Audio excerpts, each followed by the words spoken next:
ربي فليعمل عملا صالحا ولا يشرك بعبادة ربه أحدا قال الله تعالى في القرآن الكريم وما تفرق الذين أوتوا الكتاب إلا من بعد ما جاءتهم البينة وما أمروا إلا ليعبدوا الله مخلصين له الدين حنفاء ويقيموا الصلاة ويؤتوا যে মহান আল্লাহ রব্বুল আলামিন আজ আমাকে আপনাকে জুমার নামাজের জন্য আসার তৌফিক দান করেছেন, সেই মহান আল্লাহ রব্বুল আলামিনের আমরা সকলেই শুকরিয়া আদায় করি, সকলেই বলি আলহামদুলিল্লাহ।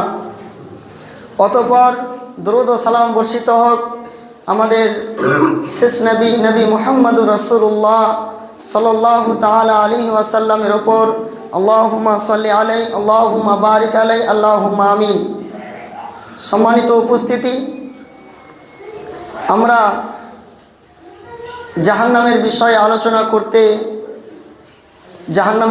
আলোচনা রাখতে গিয়ে প্রায় 14টি জুমার খুতবা অতিবাহিত হয়েছে। সেই বিষয়েরই আলোচনা করতে গিয়ে এর পূর্বে জুমাতে যে কথা বলেছি তার বাকি অংশ আজ আলোচনা করব। ওমা তৌফিক ইল্লা বিল্লাহ। আমরা এর পূর্বের জুমাতে যা আলোচনা করেছিলাম তাতে ছিল যে যদি কোনো মানুষকে কোনো কাজ করতে বলে আর নিজে আমল না করে, তাহলে তার জাহান্নামের যে শাস্তি রয়েছে সেটা হচ্ছে কি, যে তার সেই ব্যক্তি যে নিজে আমল করে না অপরকে আমল করতে বলে, সেই ব্যক্তি কিয়ামতের দিন তার শাস্তি হবে যে সেই নিজের জিহ্বাকে আগুনের কেচি দ্বারা কাটবে।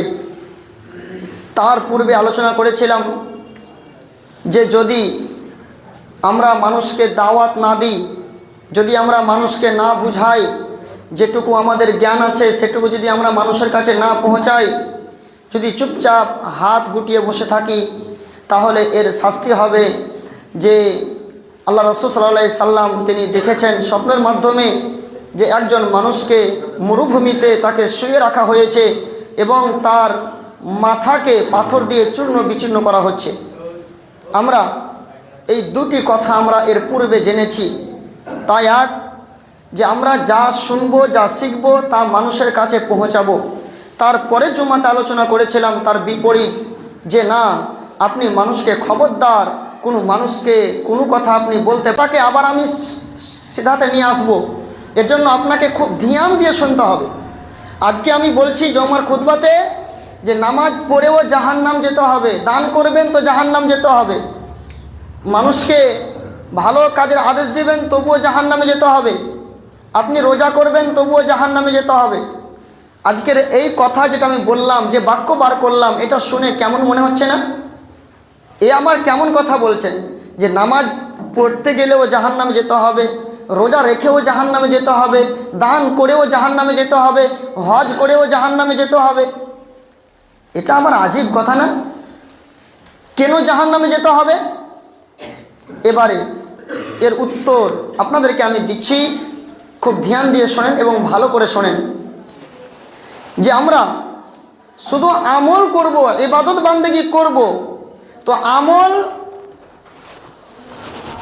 যে করব শুধু আমল করলেই হবে না, আমলের মধ্যে আমাদের ইখলাস থাকতে হবে। কি থাকতে হবে? ইখলাস। আমি নামাজ পড়ব, রোজা করব, হজ করব, যাকাত দেব, দান খেরাত করব, যা কিছু পৃথিবীতে ভালো কাজ করব, যেগুলো নেকির কাজ, সেই নেকির কাজ করার পিছনে যদি আমার ভিতরে ইখলাস না থাকে, শুধু খাস করে আল্লাহর উদ্দেশ্যে না হয়, যদি রিয়াকারী হয়ে যায়, তাহলে আমার নামাজ পড়েও আমাকে জাহান্নামে যেতে হবে, দান খেরাত করেও আমাকে জাহান্নামে যেতে হবে। প্রিয় ভাইরা আমার, আসছি, খুব ভালো করে শোনেন। আপনি যে কোনো ইবাদত বান্দেগি করুন না কেন, যে কোনো আমল করুন যেগুলো নেকির কাজ, প্রতিটি নেকির কাজ করার ক্ষেত্রে কবুল হওয়ার জন্য 3টা শর্ত ভালো করে মনে রাখুন। আপনাকে যে বললাম নামাজ যারা পড়ছেন তারা জাহান্নামে যাবেন, তো কাদের ক্ষেত্রে কারা জাহান্নামে যাবে আজকের বিষয়ে সেটা ফুটে উঠবে, আজকে বুঝতে পারবেন ইনশাআল্লাহ। এজন্য খুব ধ্যান দিয়ে ঘুমাবেন না কেউ, খুব ধ্যান দিয়ে শোনেন। প্রতিটি আমল, চাই নামাজ হোক, চাই রোজা হোক, চাই হজ হোক, চাই জাকাত হোক, চাই পৃথিবীতে যত প্রকার ভালো কাজ হোক, যেই কোনো আমল করবেন আপনি, যেই কোনো কাজ করবেন, সেটা আমাদের উদ্দেশ্য থাকবে কি কবুল হতে হবে, তাই না? কবুল যদি না হয়, গ্রহণযোগ্য না হয়, তাহলে সে আমল করে কি কোনো আমার লাভ দিবে? দিবে না।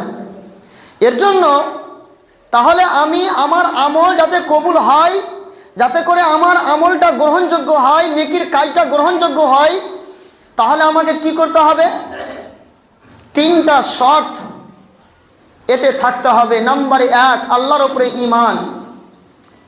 যদি আমি আল্লাহর উপরে ঈমান না রেখে, যদি আমি নামাজ রোজা হজ জাকাত যা কিছু আছে পৃথিবীতে যতগুলো আমল করি না কেন, আমার আল্লাহর উপরে ঈমান নেই, আমার কোনো কাজ করে সেই কাজের প্রাপ্য সেই আমল আল্লাহর নিকটে গ্রহণযোগ্য হবে? হবে না। তো আমাকে সর্বপ্রথমে আমল করার পূর্বে যেটা করণীয়, প্রথম নাম্বার শর্ত আবশ্যিক যেটা, যারা আল্লাহর উপরে ঈমান আনবে, আল্লাহকে এক বলে বিশ্বাস করে নেবে, ওয়া আমিলুস সালিহা এবং নেক কাজ নেক কর্ম করবে, কানাত লাহুম জান্নাতুল ফিরদাউস নুজুলা, এই লোকগুলোদের জন্য যারা আল্লাহর উপরে ঈমান আনবে তারপরে সেই ভালো আমল করবে, এই ব্যক্তির আপ্যায়নের জন্য কাল কিয়ামতের দিন তার জন্য থাকবে জান্নাতুল ফিরদাউসের বাগান। জান্নাতুল ফিরদাউস এটা হচ্ছে সব থেকে উন্নত মানের জান্নাত। তো এই জান্নাত কাদের জন্য? যারা ঈমান আনবে এবং নেক আমল করবে। যদি আপনার ঈমান না থাকে তাহলে জান্নাত আপনি পাবেন না। রাসূলুল্লাহ সাল্লাল্লাহু আলাইহি সাল্লাম তিনি বলছেন, কুল আমানতু বিল্লাহ, তুমি বলো যে আমি আল্লাহর উপরে ঈমান আনলাম, সুম্মাস্তাকিম, তারপরে তুমি সেই কথার উপরেই তুমি দাঁড়িয়ে থাকো। তার মানে তুমি আল্লাহর উপরে ঈমান এনেছো, তুমি নিজেকে ইকরার করে নাও যে আমি আল্লাহর উপরে ঈমান এনেছি এবং সেই কথার উপরে তুমি দাঁড়িয়ে থাকো, স্থির থাকো। তার মানে আল্লাহর সাথে অন্য কাউকে শিরক, অন্য কাউকে অংশীদার তোমরা করবে না, তবেই আমার আমল, আমার ইবাদত, আমার বান্দেগি কবুল হবে। নাম্বার 2, 1 নাম্বার হচ্ছে যে সেটা হচ্ছে তাওহীদ অর্থাৎ আল্লাহর উপরে ঈমান, আর 2 নাম্বার সেটা হচ্ছে ইখলাস। এবারে আমি আল্লাহর উপরে ঈমান রেখেছি, আমার আল্লাহর উপরে বিশ্বাস আছে, আমি আল্লাহর উপরে বিশ্বাস রাখার পরে এবারে যে আমলটা করছি সে আমলের ভিতরে কি থাকতে হবে? ইখলাস থাকতে হবে। যদি আমলে ইখলাস না থাকে তাহলে সে আমলটা গ্রহণযোগ্য হবে না, চাই পৃথিবীতে যে কোনো ইবাদত হোক না কেন।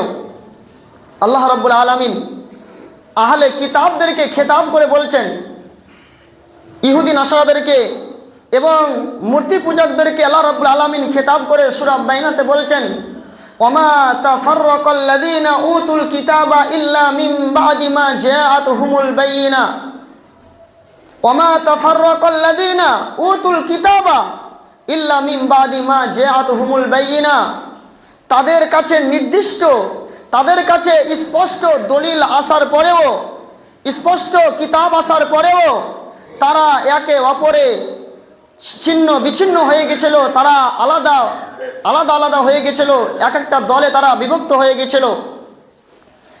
আর তাদেরকে এই কিতাব দেওয়া হয়েছিল, স্পষ্ট কিতাব, এই স্পষ্ট কিতাব দিয়ে তাদেরকে বলা হয়েছিল, ওমা উমিরু ইল্লা লিয়াবুদুল্লাহা মুখলিসিনা লাহুদ্দিন, তোমাদেরকে নির্দেশ দেওয়া হচ্ছে যে তোমরা আল্লাহ রাব্বুল আলামিনের ইবাদত করবে, একগ্র চিত্তে ও একনিষ্ঠভাবে তোমরা আল্লাহর ইবাদত করবে। ওয়ায়ুকিমুস সালাহ, তোমরা নামাজ পড়বে। ওয়ায়ুতুজ যাকাত, তোমরা যাকাত প্রদান করবে। ওয়াজালিকা দীনুল কাইয়্যিমা, আর এটাই হচ্ছে সুস্পষ্ট দিন, এটাই হচ্ছে সুস্পষ্ট ধর্ম। এটা আল্লাহ রাব্বুল আলামিন কাদেরকে নির্দেশ দিয়েছিলেন? আহলে কিতাবদেরকে। কিন্তু তারা এই একনিষ্ঠ চিত্রে এবং একগ্র চিত্তে তারা সেই আল্লাহ রাব্বুল আলামিনের ইবাদত করেনি। তার মানে আল্লাহ রাব্বুল আলামিন আমাদের পূর্বপুরুষদেরকে তাদেরকে খেতাব করে তাদেরকে একনিষ্ঠভাবে এবং একগ্র চিত্তে ইবাদত করতে বলেছেন। এই ছাড়া আল্লাহ রাব্বুল আলামিন পবিত্র কোরআনুল কারীমের সূরা কাহাফ সূরা নম্বর 18 আয়াত নম্বর 110 সেই আয়াতে মহান আল্লাহ রাব্বুল আলামিন তিনি আমাদের নবী মুহাম্মদ রাসূলুল্লাহ সাল্লাল্লাহু তাআলা আলাইহি ওয়াসাল্লামকে খেতাব করে নবীকে বলছেন, কুল, নবী তুমি মানুষদেরকে এই কথাটা বলে দাও, মানুষদের নিকটে তুমি এই কথাটা পৌঁছে দাও কি, ইন্নামা আনা বাশারুম মিথলুকুম, এই পৃথিবীর মানুষ তোমরা যেমন মানুষ আমিও তোমাদের মতো একজন মানুষ, আমিও খাই দাই, আমারও ঘর সংসার আছে, যেমন তোমাদের ঘর সংসার আছে, এক কথায় তোমাদের যা কিছু আছে তা কিছু আমারও আছে। তুমি বলে দাও আনা বাশারুম মিথলুকুম, আমি তোমাদের মতো একজন মানুষ, শুধু পার্থক্যটা কি, ইউহা ইলাইয়া আন্নামা, শুধু আমার কাছে আমার সাথে তোমাদের পার্থক্য শুধু এতটুকুই যে আমার কাছে আল্লাহর ওহী আসে, তোমাদের কাছে আল্লাহর ওহী আসে না। আল্লাহ রাব্বুল আলামিন নবীকে এই আয়াত অবতীর্ণ করে দিয়ে নবীকে বলছেন, নবী তুমি বলে দাও, কুল ইন্নামা আনা বাশারুম মিথলুকুম ইউহা ইলাইয়া আন্নামা, তুমি বলে দাও যে তোমরা যেমন মানুষ তোমাদের মতো ঠিক আমি একজন মানুষ, শুধু তোমাদের মাঝে আর আমার মাঝে এতটুকু ব্যবধান, এতটুকু পার্থক্য, তা হচ্ছে এই যে আমার কাছে আল্লাহ রাব্বুল আলামিনের ওহী আসে আর তোমাদের কাছে আল্লাহর ওহী আসে না। শুনে রেখো, আন্নামা ইলাহুকুম ইলাহু ওয়াহিদ, তোমাদের ইলাহা হচ্ছেন একমাত্র ইলাহা, তোমাদের ইলাহা হচ্ছেন একমাত্র ইলাহা।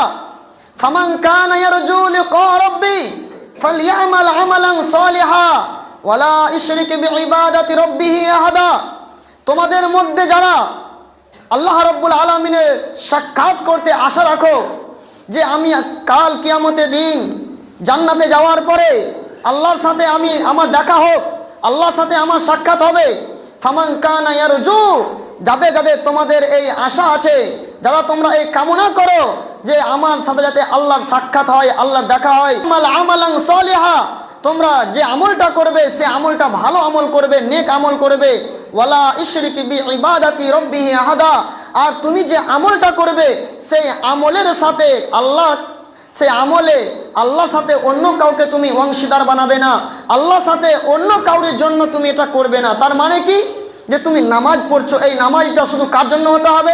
আল্লাহর জন্য। তুমি দান করছো, দানটা শুধু কার জন্য হতে হবে? আল্লাহর জন্য। তুমি হজ করতে গিয়েছো, হজটা কার জন্য হতে হবে? আল্লাহর জন্য। আর তোমার নিয়াতের ভিতরে যদি এমনটা হয়, কি নিয়াত হয়, যে আমি নামাজ পড়ছি এটা আল্লাহর জন্যও পড়ছি, হ্যাঁ এটা তো নেক আমল, ভালো আমল, আর মানুষেরা আমাকে নামাজি বলবে, মানুষেরা আমাকে একজন ইমানদার বলবে, এই যদি আপনার ভিতরে যদি থেকে যায়, আপনি দান করছেন, এটা একটা ভালো আমল, এটা কিন্তু নেকির ভালো কাজ, এরপরে কিন্তু আপনার ভালো আমল করছেন, তাতে আপনার একটা উদ্দেশ্য রয়েছে, নিয়াত, যে আমি দান করছি তো মানুষেরা আমাকে দানবীর বলবে, মানুষেরা আমাকে দানশীল বলবে, এই যে খবরদার এটার সাথে তুমি কি করবে না, মিশ্রিত করে দিবে না। অতএব তুমি ফালিয়ামাল আমালান সালিহা ওয়ালা ইশরিক বিইবাদাতি রাব্বিহি আহাদা, তুমি যে আমলটা করবে সে আমলটা নেক আমল করবে, সলেহ আমল করবে, এবং তুমি আল্লাহর সাথে অন্য কাউকে তুমি অংশীদার করবে না। প্রিয় ভাইরা আমার, তার মানে আপনার নামাজ, আপনার রোজা, আপনার ইবাদত বান্দেগি, এক কথায় আপনি যতদিন দুনিয়াতে বেঁচে থাকবেন বা আপনি মরে যাবেন, যা কিছু আপনার জিন্দগিতে ঘটবে সব কিছু হতে হবে কার জন্য? আল্লাহর জন্য। আল্লাহ রাব্বুল আলামিন পবিত্র কোরআনুল কারীমের সূরা আনআমে তিনি ব্যক্ত করছেন, কুল, হে নবী তুমি মানুষদেরকে বলে দাও, কি বলবে? ইন্না সালাতি ওয়া নুসুকি ওয়া মাহইয়ায়া ওয়া মামাতি লিল্লাহি রাব্বিল আলামিন, তুমি বলে দাও নিশ্চয় আমার নামাজ, নিশ্চয় আমার কুরবানি, নিশ্চয় আমি দুনিয়াতে জীবিত আছি, আমার জীবিত থাকাটা, ওয়া মাহইয়ায়া, এবং আমি মরে যাব, আমার মৃত্যুটা, অর্থাৎ আমার জীবন, আমার মরণ, আমার নামাজ, আমার কুরবানি, এক কথায় পৃথিবীতে যা কিছু আমল হবে সব কিছু লিল্লাহি রাব্বিল আলামিন, যা কিছু আমার জিন্দগিতে ঘটবে, যা কিছু আমি করব একমাত্র থাকবে আল্লাহর জন্য, পৃথিবীতে দেখাবার জন্য নয়, কোনো মানুষকে দেখাবার উদ্দেশ্য নয়, এটা হবে শুধু আমালে সলে, এবং এর সাথে অন্য কাউকে কি করা হবে না, অংশীদার বানা হবে না।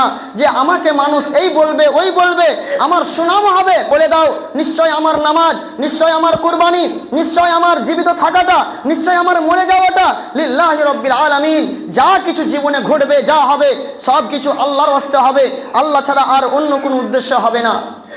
প্রিয় ভাইরা আমার, এখানে আল্লাহ রাব্বুল আলামিন তিনি আমাদেরকে এই কথা ব্যক্ত করলেন।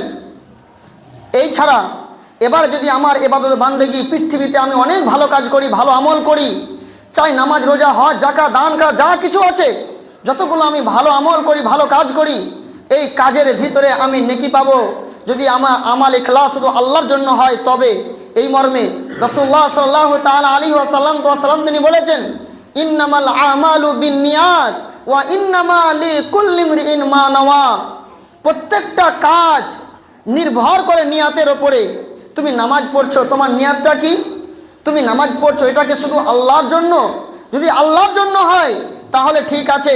আর যদি তোমার নামাজটা এই জন্য হয় যে আমি নামাজ পড়ছি, মানুষ আমাকে নামাজি বলবে, তাহলে তুমি এই নিয়াতের কারণে তুমি জান্নাতে যাবে না, বরং তোমায় কোথায় যেতে হবে? জাহান্নামে যেতে হবে।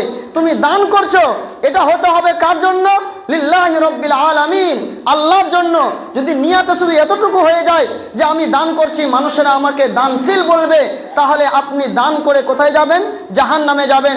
আপনি রোজা করছেন, এটাও হতে হবে লিল্লাহি রাব্বিল আলামিন, আল্লাহর জন্য। যদি এমনটা নিয়াত হয়ে যায় যে মানুষ আমাকে রোজাদার বলবে, তাহলে তোমাকে জাহান্নাম যেতে হবে। আপনি মানুষের মাঝে মীমাংসা করে দিলেন, ফয়সালা করে দিলেন, আপনি একজন বিচারক, আপনার এটাও হবে ফয়সালাটা আল্লাহর জন্য। যদি আপনার এটা হয়ে যায় যে আমাকে মানুষ বিচারক বলবে, বা এই খুব ভালো বিচারক, আর কিন্তু যদি এটা সামান্য রিয়া থেকে যায় অন্তরের ভিতরে, তাহলে তুমি এই কাজটা করে নেকি পাবে না, বরং তুমি কোথায় যাবে? জাহান্নামে যাবে। এর জন্য প্রিয় ভাইয়েরা আমার, আজকের বক্তব্যতে যা আপনাকে আমি বলছি যে আমল করেও মানুষকে জাহান্নামে যেতে হবে। আমল সালামকে বলা হলো, আল্লাহ রাসূল সাল্লাল্লাহু আলাইহি ওয়াসাল্লামকে আল্লাহ সাল্লাল্লাহু আলাইহি ওয়াসাল্লাম তিনি সাহাবায়ে কিরামদের সামনে সাহাবায়ে কিরামদেরকে বলছেন, এই সাহাবায়ে কিরামরা তোমরা শোনো, তোমরা শিরকে আসগার থেকে বাঁচো, তোমরা শিরকে আসগার থেকে বাঁচো, তোমরা লোক দেখানো শিরক থেকে বাঁচো। সাহাবায়ে কিরামগণ বলছেন, আল্লাহ রাসূল, শিরকে আসগারটা কি জিনিস আমরা বুঝতে পারলাম না, সেটা বুঝিয়ে দেন। তখন রাসূলুল্লাহ সাল্লাল্লাহু আলাইহি ওয়াসাল্লাম তিনি বলছেন, দেখো, তোমাদের মধ্যে কোনো একজন মানুষ সে নামাজ পড়ছে, আর সে নামাজটাকে খুব সৌন্দর্য করে নামাজ পড়ছে, রুকু সাজদা খুব দৃষ্টিভাবে করছে, আর সে এই জন্য করছে যে মানুষরা যখনই আমার দিকে তাকাবে তখন বলবে, বাহ, এই নামাজিটা খুব সুন্দর। এই নিয়তটা যদি সামান্য আপনার অন্তরে খটকা জেগে যায় যে মানুষেরা আমাকে খুব সুন্দর নামাজি বলবে, এইটুকু যদি আপনার অন্তরে জেগে যায়, তাহলে কি হয়ে যাবে? রিয়া হয়ে যাবে। এর জন্য আল্লাহ রাসূল সাল্লাল্লাহু তাআলা আলাইহি ওয়াসাল্লাম তিনি বলেছেন, ইন্না আখওয়াফা মা আখাফু আলাইকুমুশ শিরকা, আলাইকুমুশ শিরকা ইয়ানি আর রিয়া। আল্লাহ রাসূল সাল্লাল্লাহু আলাইহি সাল্লাম তিনি বলছেন, শোনো, পৃথিবীতে যত রকমের পাপ আছে, যত রকমের গুনার কাজ আছে, সব থেকে যেই পাপ, সব থেকে যে গুনাহকে আমি বেশি ভয় করি, সেটা হচ্ছে রিয়া। ইন্না আখাফা মা আখাফু আলাইকুমুশ শিরকা, আমি পৃথিবীতে যতগুলো পাপ আছে, সমস্ত পাপ থেকে যেটা আমি আমার উম্মতের জন্য ভয় করি, সেটা হচ্ছে শিরকে আসগার, সেটা হচ্ছে কি? রিয়া, অর্থাৎ লোক দেখানো। আমার উম্মত নামাজ পড়বে, কিন্তু তাতে লোক দেখানো নামাজ পড়বে, তার নিয়ত থাকবে যে আমাকে মানুষ নামাজি বলবে। আমার উম্মত দান করবে, কিন্তু সেখানে কি থেকে যাবে? রিয়া থেকে যাবে, যে আমাকে একজন দানবীর বলা হবে। আমার উম্মত রোজা রাখবে, কিন্তু আমার উম্মতের ভিতরে কি থেকে যাবে? এটা থেকে যাবে যে আমাকে রোজাদার বলবে। এই রিয়া, এটা হচ্ছে কিন্তু মারাত্মক গুনাহ। আর এই গুনাহকে যত বড় আমি ভয় করি, রিয়া গুনাহটাকে, এর থেকে অন্য কোনো গুনাহকে দেখে আমাকে ভয় লাগে না। কারণ যে অন্যান্য গুনাহগুলো প্রকাশ্যভাবে দেখা যায়, কিন্তু একজন নামাজি নামাজ পড়ছে, কেন নামাজ পড়ছে, এর নিয়তটা কি, এটা কিন্তু দেখা যায় না। একজন দানশীল দান করছে, একজন মানুষ ভালো কাজ করছে, কিন্তু এই কাজটা কেন করছে, যে সেটা আল্লাহর জন্য করছে না কিসের জন্য করছে, মানুষ বুঝতে পারে না, কিন্তু সেটা আল্লাহ বুঝতে পারে। এর জন্য এই ব্যাপারটাকে আমি যত ভয় করি, পৃথিবীতে এমন কোনো আমল নেই, এমন কোনো আর গুনার কাজ নেই যে সেটা এর থেকেও বেশি বড় ভয়ঙ্কর। তার মানে রাসূল বললেন, ইন্না আখওয়াফা মা আখাফু আলাইকুমুশ শিরকা, আমি সব থেকে যেটা বেশি ভয় করি সেটা করবে। আজ যদি আমার এবং আপনার আমরা নিজে ট্রিটমেন্ট করে দেখি, তাহলে দেখুন আমরা যে কোনো কাজ করি, কাজটা করার পরে আমাদের ভিতরে এমন রিয়া জেগে যায় না? আল্লাহ আমাদেরকে হেফাজত করুন। এই জন্য রাসূলুল্লাহ সাল্লাল্লাহু আলাইহি সাল্লাম তিনি এই রিয়াকার থেকে তিনি খুব সাবধান অবলম্বন করতে বলেছেন এবং তিনি কি করেছেন, ভয় থাকতে বলেছেন। এবারে আপনাকে বলি, আপনি বলছেন মুলি সাহেব আপনি যে কথাটা বললেন যে নামাজ পড়েও জাহান্নাম যেতে হবে, রোজা করে জাহান্নাম যেতে হবে, ভালো আমল করে জাহান্নাম যেতে হবে, জি অবশ্যই যেতে হবে। আল্লাহ রাব্বুল আলামিন পবিত্র কোরআনুল কারীমের সূরা মাউনে বলেছেন ফাওয়াইলুল লিল মুসাল্লিন, দুর্ভাগ ওই সমস্ত মুসাল্লিদের জন্য। নামাজি ভালো জিনিস নাই গো, নামাজি তো ভালো জিনিস, অথচ আল্লাহ রাব্বুল আলামিন বলছেন যে ধ্বংস ওই সমস্ত মুসাল্লিদের জন্য। আল্লাযীনা হুম আন সালাতিহিম সাহুন, যারা তাদের নামাজের প্রতি উদাসীন, নামাজের প্রতি তাদের মন নেই, মনে হচ্ছে নামাজ পড়ছে, মনে হচ্ছে ছাড়ছে, ফজর পড়ছে তো জোহর পড়ে না, জোহর পড়ছে তো আসর পড়ে না, মনে হয় পড়ছে না হয় না পড়ছে, নামাজের ব্যাপারে উদাসীন কিন্তু নামাজি, কিন্তু লোকটা কি নামাজি কিন্তু নামাজের ব্যাপারে উদাসীন, নামাজের প্রতি মহাব্বত তার নেই। সেই যেটুকু নামাজ পড়ে সে নামাজ যে পড়ে আল্লাযীনা হুম ইউরাউন, সে নামাজ পড়ে কিন্তু সে লোক দেখানো নামাজ পড়ে। যদি একজন মুসাল্লি সত্যিকারে সে যদি আল্লাহর জন্য নামাজ পড়ে তাহলে তার 5 ওয়াক্তের নামাজ ছুটবে না, এটা হতেই পারে না। আর দেখবেন আমি 1 ওয়াক্ত হচ্ছে তো আর 1 ওয়াক্ত হয় না, 1 সপ্তাহ পড়ছে আর 1 সপ্তাহ পড়ি না, জুমার দিনে আসছি বাকি আসি না, তো এটা কি আল্লাহর জন্য? যারা আমরা এতগুলো লোক জুমার নামাজ পড়তে এসেছি এটা কি আল্লাহর জন্য? যদি আল্লাহর জন্য হয় তাহলে এটা আল্লাহর জন্য নামাজ হলে একদিন তো হবে না, আর 1 ওয়াক্ত হবে না। আল্লাহর জন্য নামাজ হতে গেলে যে 5 ওয়াক্ত এবং প্রত্যেক দিন হতে হবে। তার মানে আপনি ভাবুন যে আপনার নামাজটা লোক দেখানো না আপনার নামাজটা কি? আপনি ভাবছেন যদি আমি কমপক্ষে জুমার নামাজটা না পড়তে আসি তাহলে লোকেরা বলবে হ্যাঁ এই লোকটা এত খারাপ লোক ছিল যে জুমার নামাজেও হাজির হতো না। দেখবেন অধিকাংশ মানুষের ভিতরে এটা খটকা জাগে, আর এই জন্য মানুষরা কমপক্ষে জুমার নামাজটা পড়তে আসে। অনেক মানুষকে দেখা যায় জানাজা নামাজ পড়তে যায়, কেন? যে যদি নামাজে জানাজা না পড়তে যাই, আমার গ্রামের লোক মরেছে, আজকে কাজকাম করব না, আজকে মাটি দিতে যাবো, যদি কাজকামে চলে যায় তাহলে মানুষরা বলবে এর মতো আর না খান্দা লোকই নেই। কেন? যে ওর গ্রামে মানুষ মারা গেছে আর মাটি দিয়ে দেয়নি রে, কাজে চলে গেছে, এই জন্য সে কি করেছে, কাজ বন্ধ করে মাটি দিতে গেল। তার মানে এখানে কি যে লোকে কি বলবে, মানুষে কি বলবে, তার মানে এটা রিয়া না কি বলেন তো? এর জন্য রাসূলুল্লাহ সাল্লাল্লাহু আলাইহি আলামিন সব থেকে যে পাপটাকে ভয় করতেন সেটা হচ্ছে রিয়া। এবারে আপনাকে আমি একটা হাদিস দিই, সেটা হচ্ছে এই যে আপনি আমল করেও জাহান্নামে যাবেন, যেহেতু টাইম নেই, টাইম শেষ, তবে এই হাদিসটা শুনে দিতে হচ্ছে এই কাল যারা কোরআন তেলাওয়াতকারী তাদেরকে আল্লাহ রাব্বুল আলামিন ডাকবেন, ডাকার পরে তাদেরকে বলবেন, এবং ডাকার পরে আল্লাহর কাছে যখন হাজির হবে তখন আল্লাহ রাব্বুল আলামিন বলবে হ্যাঁ গো তুমি তোমার নিয়ামতের কথাগুলো স্মরণ করো। আল্লাহ রাব্বুল আলামিন তাকে তার নিয়ামতের কথা স্মরণ করিয়ে দেবেন। তারপরে বলবে আচ্ছা তুমি কি কি আমল করেছো বলো তো দুনিয়াতে? তখন সে বলবে আল্লাহ আমি নিজে কোরআন পড়েছি, আমি কোরআনের উপরে আমল করেছি এবং মানুষকে কোরআন শিখিয়েছি। তখন আল্লাহ রাব্বুল আলামিন বলবেন কাজ্জাবতা, তুমি মিথ্যা বলছো, এবং বলবে তোমার সন্তুষ্টি অর্জনের জন্য কোরআন পড়েছি, কোরআন শিখিয়েছি। আল্লাহ বলবে কাজ্জাবতা, তুমি মিথ্যা বলছো, তুমি কোরআন এই জন্য পড়েছো যাতে করে ইন্নাকা হুয়া আলিমুন, তোমাকে আলেম বলা হয়, তোমাকে কারি বলা হয়, যে আমি কোরআন এই জন্য পড়ছি, মানুষরা আমাকে আলেম বলবে, কারি বলবে। তোমার এটা ছিল মুখ্য উদ্দেশ্য, তুমি আমাকে সন্তুষ্ট করার জন্য তুমি আলেম হওনি, আমাকে সন্তুষ্ট করার জন্য তুমি কোরআন তেলাওয়াত করোনি, আমাকে সন্তুষ্ট করার উদ্দেশ্যে তুমি কোরআন অপরকে শিখাওনি, বরং তুমি এই জন্য শিখিয়েছ, তোমার নিয়ত কিন্তু অন্য ছিল। সেই সময় আল্লাহ রাব্বুল আলামিন ফেরেশতাদেরকে অর্ডার করবেন ওয়া উমিরা বিহি ফাহুসিবা আলা ওয়াজহিহি উলকিয়া ফিন্নার। আল্লাহ রাব্বুল আলামিন নির্দেশ করবে এই ধরনের আলেমদেরকে, এই ধরনের কোরআন তেলাওয়াতকারীদেরকে উভুর করে ফেলে দিয়ে তাদেরকে মুখের ভাঁড়ে টানতে টানতে জাহান্নামে গিয়ে পাক মেরে দাও। অথচ কোরআন হাদিসে এসেছে খয়রুকুম মান তাআল্লামাল কুরআনা ওয়া আল্লামা, সব থেকে শ্রেষ্ঠ হচ্ছে যে কোরআন শিখে এবং যে কোরআন শেখায়, এর থেকে পৃথিবীতে শ্রেষ্ঠ আর কেউ নেই। অথচ এই ধরনের কারি, এই ধরনের আলেমদেরকে মুখের ভারে উভুর করে টানতে টানতে জাহান্নামে নিক্ষেপ করা হবে। কেন? কেন?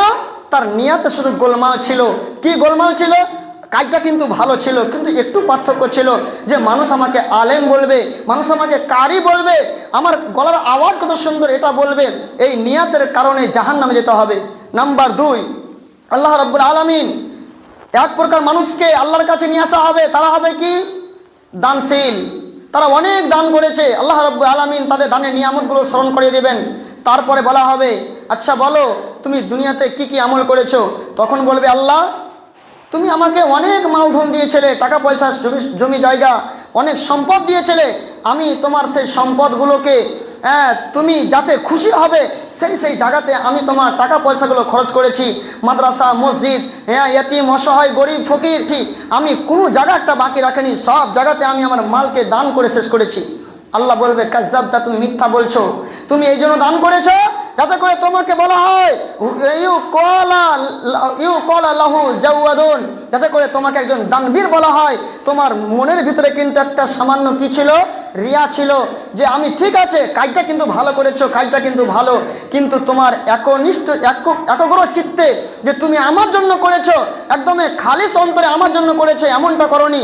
বরং তোমার অন্তরে একটুকু জেগে গেছিলো, সেটা হচ্ছে কি, যে মানুষে আমাকে দানবীর বলবে। তারপরে উমিরা বিহি ফাহুসিবা ওয়াজহি আলান নারি উলকিয়া ফিন্নার। তারপরে আল্লাহ রাব্বুল আলামিন নির্দেশ করেন ফেরেশতাদেরকে, ফেরেশতারা একে উদ্ভুর করে ফেলে দাও, মুখের ভারে ছেঁচড়াতে টানতে জাহান্নামে পাক মেরে দাও। তাহলে দানশীলকে জাহান্নামে যেতে হবে না? হবে না? হবে। তারপরে তৃতীয় প্রকার, এক প্রকার লোককে নিয়ে আসা হবে। সেই লোকগুলো কারা?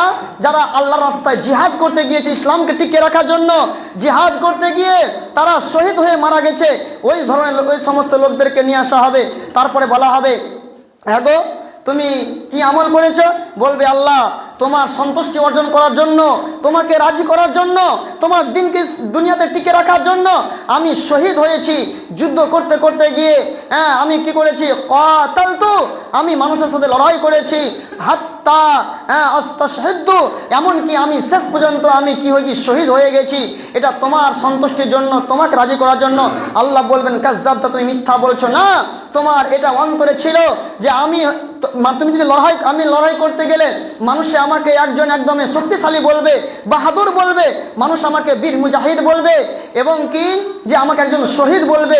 এটা ছিল তোমার অন্তরে একটা রিয়া জেগে গেছিল। এর জন্য, এই রিয়ার কারণে তুমি এটা কিন্তু আমার জন্য করনি, বরং ফেরেশতাদেরকে হুকুম করা হবে উমিরা বিহি ফাহুসিবা আলা ওয়াজহিহি উলকিয়া ফিন্নার, একেও উদ্ভুর করে মুখের ভারে টানতে গিয়ে জাহান্নামে পাক মেরে দাও। প্রিয় ভাইরা আমার, যেহেতু সময় শেষ, তবু 5 মিনিট আপনি মানুষকে যেগুলো শিখলেন সেইগুলো মানুষকে প্রচার করবেন। যদি প্রচার না করেন তাহলে কিন্তু আপনার মাথাকে চূর্ণ বিচূর্ণ করা হবে। তারপরে জুম্মাতে তার বিপরীত বক্তব্য দিয়েছিলাম, তা হচ্ছে কি, খবরদার আপনি মানুষকে কোনো কাজের হুকুম করবেন না।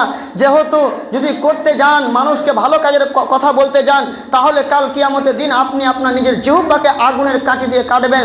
আজকে বললাম 3 নম্বরে, আপনি নামাজ রোজা কিছু করিয়েন না, যদি করেন তাহলে আপনাকে জাহান্নাম যেতে হবে। তার মানে 3টা কথা, 3 রকম উল্টো, সেই 3 রকম কথাকে সিধা করে আপনাদেরকে আমি বোঝাবার চেষ্টা করেছি। প্রিয় ভাইরা আমার, তার মানে হচ্ছে এই যে আমরা আগে আমল করে নেব, আর আমলটা হতে হবে শুধু একমাত্র আল্লাহর জন্য। তাহলে আমরা জান্নাতি, তাহলে আমরা সফল। না হলে আমাদের এই জীবনের আমলগুলো করেও আমরা জাহান্নামে যেতে হবে। তারপরে কি করতে হবে? আমাদেরকে মানুষদেরকে প্রচার করতে হবে। মানুষদেরকে এই কথার আমল করার পরে, নিজে করার পরে মানুষদেরকে কি করতে হবে? প্রচার এবং প্রসার করতে হবে। হে পরওয়ারদিগারে আলাম, যাতে করে আমরা যে কোনো আমল করব, নামাজ, রোজা, হজ, যাকাত, পৃথিবীতে যে কোনো ভালো কাজ করব, নেকির কাজ করব, আল্লাহ যাতে আমাদের ভিতরে রিয়া না থাকে, যাতে আমাদের ভিতরে লোক দেখাও না থাকে, যাতে করে শুধু তোমাকে খুশি করার জন্য হয়। হে পরওয়ারদিগারে আলাম, তুমি আমাদেরকে আমাল ইখলাস করার তৌফিক দান করো। আমিন। ওয়া আখিরু দাওয়ানা আলহামদুলিল্লাহি রাব্বিল আলামিন।